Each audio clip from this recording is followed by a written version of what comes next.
à tous et bienvenue dans ce nouvel épisode Office Café Usage consacré à la création d'un plan d'adoption. Nous avons la chance aujourd'hui d'accueillir Vinci et Fadwa Moudib qui va nous raconter justement son expérience sur la création d'un plan d'adoption réussi avec Vinci. Alors bonjour Fadwa, d'abord merci beaucoup de nous rejoindre aujourd'hui. De rien, merci pour l'invitation. Alors avant de commencer, je vous laisse déjà peut-être nous expliquer un petit peu votre rôle au sein de Vinci.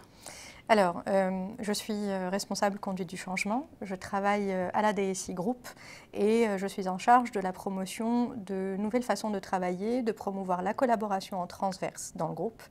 Et mon projet le plus important depuis 1 an et demi, c'est la création d'un plan d'adoption et d'un plan d'accompagnement pour la promotion des usages et des solutions Office 365 chez Vinci, mais aussi dans les filiales et dans les entités du groupe. Waouh, beau projet! Alors, pouvez-vous revenir un petit peu sur justement les objectifs de ce projet de déploiement et des usages justement, pour pousser les usages des solutions Office 365? Alors, pour raconter l'histoire, le projet a été lancé suite à une décision du COMEX du groupe de promouvoir la collaboration en transverse. Leur objectif était d'encourager les synergies entre les entités et les métiers du groupe, sachant que nous sommes un groupe très décentralisé, avec des sociétés qui sont implantées dans plus d'une centaine de pays, et qu'il était nécessaire de créer un environnement de travail numérique qui favorise et qui encourage la collaboration entre les entités. Donc ça, c'est notre premier objectif, sachant que, évidemment, il fallait aussi permettre aux collaborateurs de prendre en main un environnement de travail numérique qui s'est enrichi énormément, avec plein de nouvelles solutions et plein de nouveaux usages, qu'il a fallu leur expliquer et leur donner les moyens de bien s'approprier ces solutions et de les utiliser et de bien profiter des usages qui sont mis à leur disposition.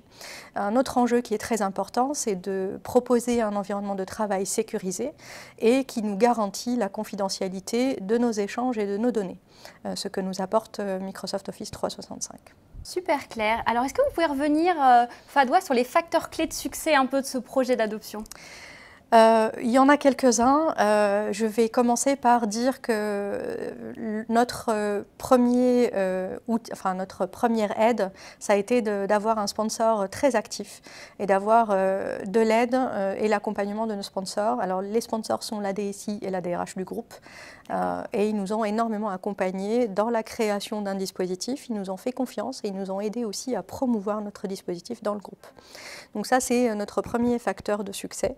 Ensuite, ce qui est important aussi, c'est qu'il fallait qu'on s'entoure d'une équipe qui avait la même vision, qui partageait notre vision autour de ce dispositif d'accompagnement et de s'entourer de partenaires efficaces qui, tout au long de ce projet d'adoption, nous aident, nous accompagnent au quotidien à déployer notre dispositif. D'accord. Alors quand on parle de projet d'adoption, on parle bien sûr souvent de plan de communication. Ça m'intéresserait que vous rentriez un peu plus dans le détail pour comprendre justement quel a été ce plan de communication que vous avez mis en place chez Vinci. Alors, on a travaillé sur 3 axes, la communication, la promotion et l'accompagnement et le coaching de nos collaborateurs. Sur la partie communication, on a accompagné la phase de déploiement par des emailings, de l'information, mais on a commencé un petit peu en amont en faisant un peu du work out loud. Alors, qu'est-ce que le work out loud? C'est de parler un peu du projet pendant sa conception, de ne pas perdre du temps.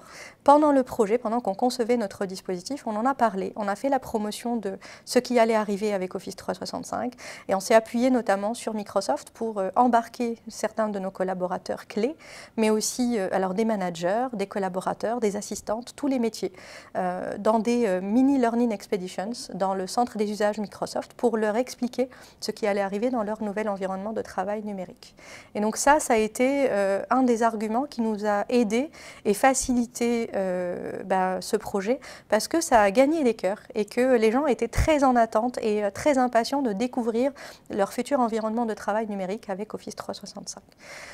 Ensuite, on a fait énormément de promotions avec notamment une journée de lancement un launch day Office 365.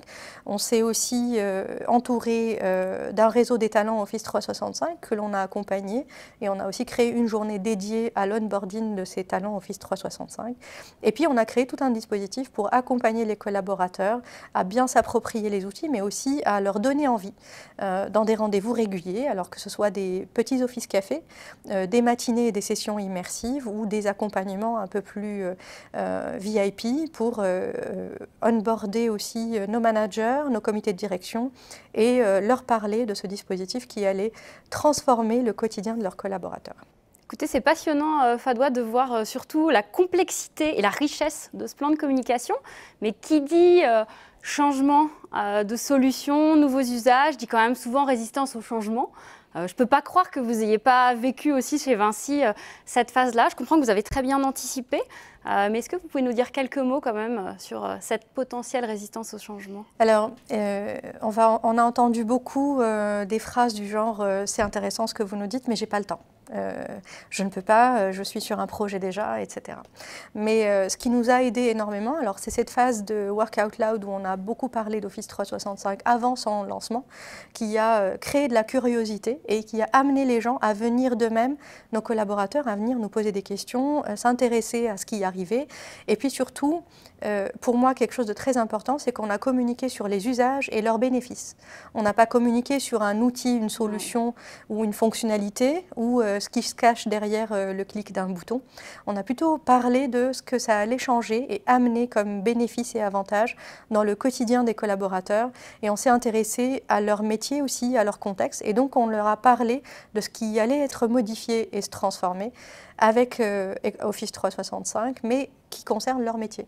Voilà, à différents moments de leur journée. Donc vraiment se mettre à la place des utilisateurs, travailler sur ces cas d'usage métier pour vraiment anticiper. Et puis j'entends quand même cette notion d'anticipation, ce workbound. Comment Work out loud. Donc work out loud. On communique un petit peu pendant même que le projet se construit. Voilà. D'accord. Et alors, est-ce que vous avez rencontré des difficultés quand même pendant ce projet? Parce qu'on imagine bien que c'est un projet complexe. Long, donc ça m'intéresse aussi d'avoir un petit peu cet éclairage-là. Il y en a quelques-unes quand même. C'est qu'au début, on était deux personnes à travailler sur ce projet, à le concevoir. Et on s'est rendu compte qu'on a été énormément sollicité parce que tout le monde était intéressé et que tout le monde avait besoin d'un accompagnement ou avait besoin qu'on leur explique un peu plus, qu'on leur présente plus en détail, qu'on aille un peu plus à des comités de direction, à des séminaires, à des événements et donc qu'on soit pendant la phase de conception, aussi dans l'accompagnement. Donc ça a été l'une des premières difficultés, c'est de s'organiser à deux. Et puis petit à petit en rajoutant une personne et puis un demi-temps et puis un plein temps, etc. Pour qu'on puisse adresser toutes les demandes. Ça a été l'une des premières difficultés. Ressources, oui, il y a besoin de ressources. Ensuite, je ne dis pas qu'il n'y a pas de difficultés, mais je dis surtout qu'on les a peut-être un petit peu contournées ou anticipées en écoutant beaucoup les collaborateurs, en étant à l'écoute de leurs besoins, de leurs attentes, de leurs difficultés. On a beaucoup été sur le terrain, on a regardé comment fonctionnaient les métiers, on est allé sur les chantiers, on a discuté énormément avec plein de collaborateurs de plein de métiers différents et ça nous a nourris pour bien concevoir notre dispositif et pour que les contenus soient pertinents et soient adaptés au contexte et aux besoins des collaborateurs. Donc ça nous a bien aidés en fait. Très clair. Merci beaucoup déjà Fadwa pour ce premier témoignage. Alors maintenant que ce lancement d'Office 365 est réussi, est-ce que vous pouvez nous en dire un peu plus sur les prochaines étapes? Maintenant qu'on a lancé notre réseau des talents Office 365 Vinci, l'objectif est de pouvoir le développer, ce réseau-là, et de le faire grandir en dehors de la France pour que nos talents Office 365 à l'international puissent continuer à diffuser les mêmes bonnes pratiques et les bons usages auprès des métiers un peu plus loin de chez nous. L'objectif aussi, c'est de continuer à enrichir notre catalogue des usages en allant encore plus à la rencontre de nos métiers, de faire évoluer du coup notre dispositif d'accompagnement pour qu'il s'adapte à nos métiers et au contexte sur le terrain. On continue aussi de sensibiliser nos comités de direction et nos managers sur l'utilité et l'importance d'accompagner leurs collaborateurs et de les former à ces nouvelles pratiques et à leur environnement de travail numérique qui ne cesse d'évoluer et de s'enrichir. Et notre dernière étape, c'est d'avoir créé un lab, un espace physique au siège qui incarne ces nouvelles façons de travailler. Et l'objectif, c'est de développer la programmation autour de cela pour continuer à donner envie et être encore plus proche de nos collaborateurs. Eh bien, merci beaucoup. Alors peut-être un dernier conseil pour nos auditeurs qui se posent la question, qui sont justement peut-être encore un peu moins avancés et qui hésitent à se lancer dans ce chantier d'adoption. Donc vous qui avez vraiment déjà vécu toute cette belle aventure, qu'est-ce que vous leur donneriez comme conseil? Quelques-uns. Je dirais d'abord une belle conviction.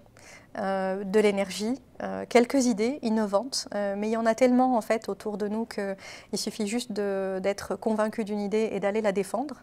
Je dirais que ce qui est aussi important et très important, c'est de s'entourer de sponsors qui sont actifs et qui croient en notre projet.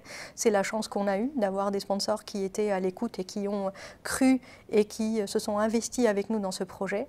Et je dirais aussi qu'il faut vraiment une équipe conduite du changement, mais au-delà, une équipe qui croit et qui a la même vision que nous et qui nous accompagne et qui met la même énergie pour la réussite de ce projet. Et puis on s'est aussi appliqué nos propres usages, on s'est approprié toutes ces nouvelles pratiques, toutes ces bonnes pratiques et ces usages, et pour en faire la promotion en commençant d'abord par nous-mêmes. Donc je dirais, il n'y a pas beaucoup de recettes miracles, mais le fait d'avoir des bons sponsors, une belle équipe, et puis des bons partenaires sur lesquels on peut compter au quotidien, parce que c'est un projet qui n'a pas une date de début, une date de fin, c'est un projet qui continue, qui évolue. C'est important qu'on s'entoure des bonnes personnes et des bons partenaires. Merci beaucoup Fadwa. Merci à toi.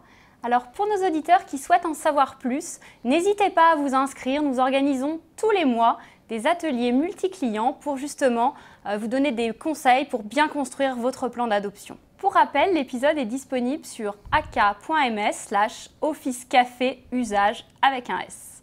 Vous y trouverez également tous les anciens épisodes avec les bonnes pratiques sur la conduite du changement et les cas d'usage métier. Il me reste à vous dire merci encore et à très bientôt.